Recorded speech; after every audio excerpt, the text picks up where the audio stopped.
Everyone, my name is Salma Waly and I am the author of a book titled Maryam The New Yorker Meets an Ecuadorian Friend at the Unisphere.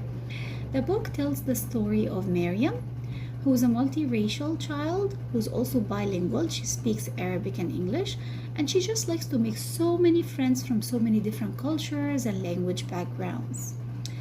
I work in public schools in New York City, and I see that our students come from so many different parts of the world and speak so many different languages, come from so many beautiful cultures, and that's why I was inspired to write this book.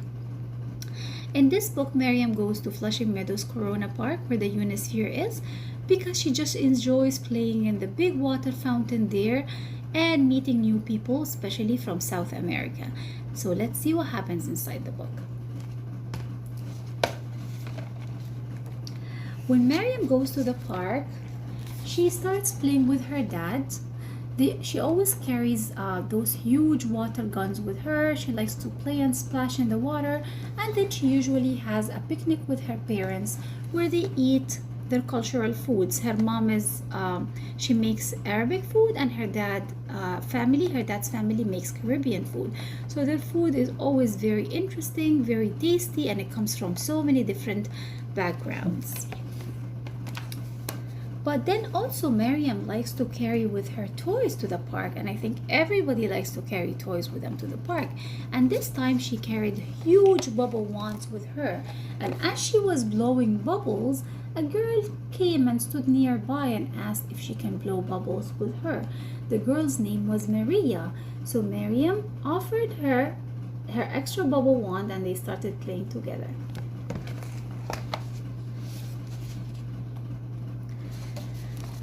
As the girls were playing, Maryam's family and Maria's family met, and they learned about each other's culture.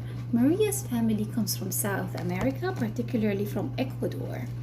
They just arrived in New York City, and they love it. They love the neighborhood where they are. They like the diversity. They like making new friends from so many different backgrounds, and that's why they're very excited to meet with Maryam and her parents. They particularly live in Jackson Heights, which is a neighborhood in Queens, New York. So if you are from Queens, you will be able to see the resemblance, how this is similar to how the neighborhood actually looks like.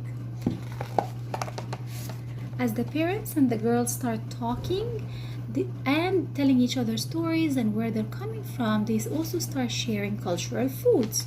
So Maria's family offers Maryam and her parents some empanadas, which Maryam really enjoys. And then Maryam's parents offer Maria's parents some of their chicken patties and spinach pies, Guyanese and Arabic food that they also like very much. What happens next is something that happens every time when we go to the park. The two girls decide to take pictures together. So they take a lot of pictures together as new friends, and they see the resemblance between their families and their cultures and how they dress. So even though they might be speaking different languages and come from so different countries, they're still very nice to each other. They like talking to each other, and they just enjoy making new friends from so many different cultures. And finally, what they do is they have some ice cream from Mr. Softy, and I think everybody likes Mr. Softy's ice cream in the summer in New York City, and that's why I wanted to include it in the book as well. When the families say bye-bye to each other and get ready to leave to get home, Maryam tells her parents about how fun her day with Maria was, and that great friends and new friends always make going to the park much nicer. She's very grateful to be able to make friends from so many different backgrounds and to learn about people, cultures, and languages. So this is what Maryam the New Yorker is all about. Before we end this, I would like to take you on a quick tour to show you some of the places in Flushing Meadows Corona Park that inspired me to write this book, such as the Unisphere, Queens Museum, City Field, and so many other places. And next time you're in Queens, New York, make sure you visit this park so that you can connect to the story. Maryam the New Yorker meets an Ecuadorian friend at the Unisphere. I hope you enjoyed this. Thank you so much for watching. Bye-bye.